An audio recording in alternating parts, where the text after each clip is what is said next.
Hello, and thank you for being here. If intimacy has started to feel like something you dread because of pain or anxiety, I want you to take a breath and know that this is a safe space. Together, we're going to gently walk through what's happening and, more importantly, how you can find your way back to comfort. Let's start with maybe the most important thing you'll hear today. This comes directly from the medical experts at the Women's Health Clinic, and it's so crucial. The pain you are feeling is not imagined. It's real, it's physical, and it is absolutely not all in your head. So please, let's let go of that idea right now. Okay, so let's get into it. The first step toward feeling better is always understanding.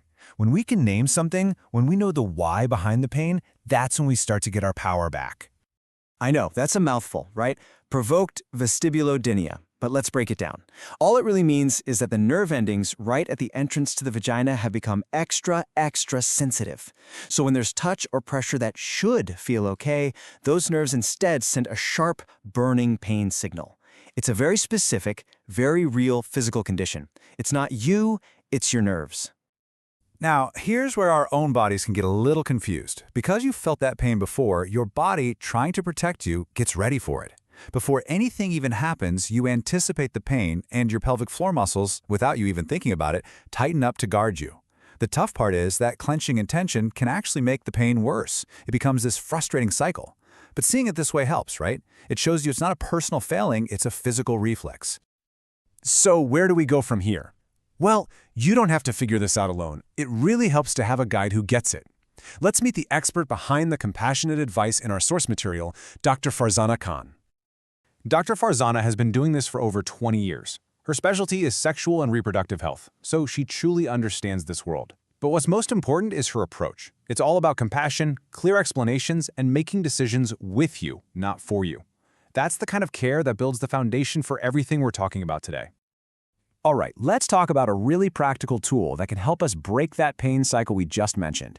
We're going to talk about lidocaine. And I want you to think of it not as some magic cure, but as a gentle way to press pause on that loop of pain and fear. The clinic uses this perfect analogy for it, a circuit breaker. Lidocaine is just a local numbing cream. When you apply it, it temporarily stops those hypersensitive nerves from sending the pain signal to your brain. So if your brain never gets the ouch alarm, it never sends back that panic signal for your muscles to slam shut in that guarding reflex. See, it just breaks the circuit. I love this quote. It's the perfect way to look at this. Lidocaine is a temporary help. It's a bridge that lets you get from a place of fear and pain to a place where touch can feel gentle again.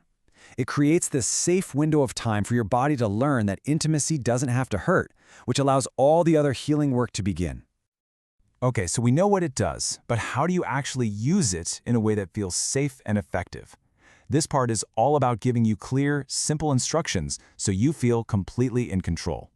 For intimacy, it's called the 20-minute rule, and it's super simple.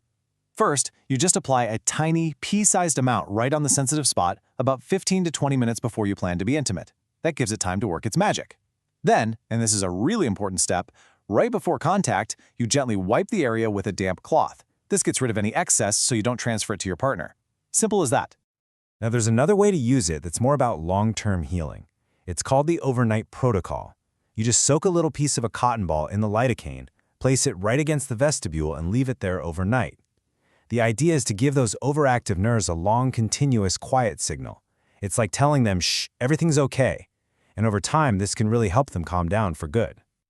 And here are just a few more little tips to make you feel extra comfortable. First, always test a tiny bit on your inner arm, just to make sure your skin is happy with it. Remember, less is more. That pea-sized amount is really all it takes. And please, talk with your partner. Just letting them know what you're doing can make you both feel more relaxed. And last but not least, a good quality lubricant is always your friend. Okay, this is a really important safety heads up. We have to be clear about this. Lidocaine ointment is often oil-based, and oil and latex condoms do not mix. The oil can weaken the latex and cause it to break. So the bottom line is, if you're using latex condoms, you absolutely must use a water-based lidocaine gel instead or switch to a non-latex condom. Your safety and peace of mind are everything. So like we said, lidocaine is the bridge. But what's on the other side of that bridge? It's a path to lasting comfort. And that path is built with a whole plan of support. I want you to see that you have so many wonderful options. Healing is a team sport. And it's all about finding the right players for your team. That might be a pelvic floor physiotherapist who can teach you how to finally release those muscles that have been clenched so tight. For some, topical estrogen is a game changer for tissue health. And because our minds and bodies are so connected, therapy like CBT can help you untangle the fear from the physical act of intimacy. There are other treatments too, of course. The point is, there is a whole world of support out there. You are not alone in this, and you have choices. So let's just leave you with this question to hold on to. By understanding what's happening in your body, by having tools to gently break the pain cycle, and by knowing there's a whole team ready to support you, it is absolutely possible to rewrite this story. The journey always begins with one small step, and I really hope this has helped you see what your next step could be. Just imagine, what could intimacy feel like without fear?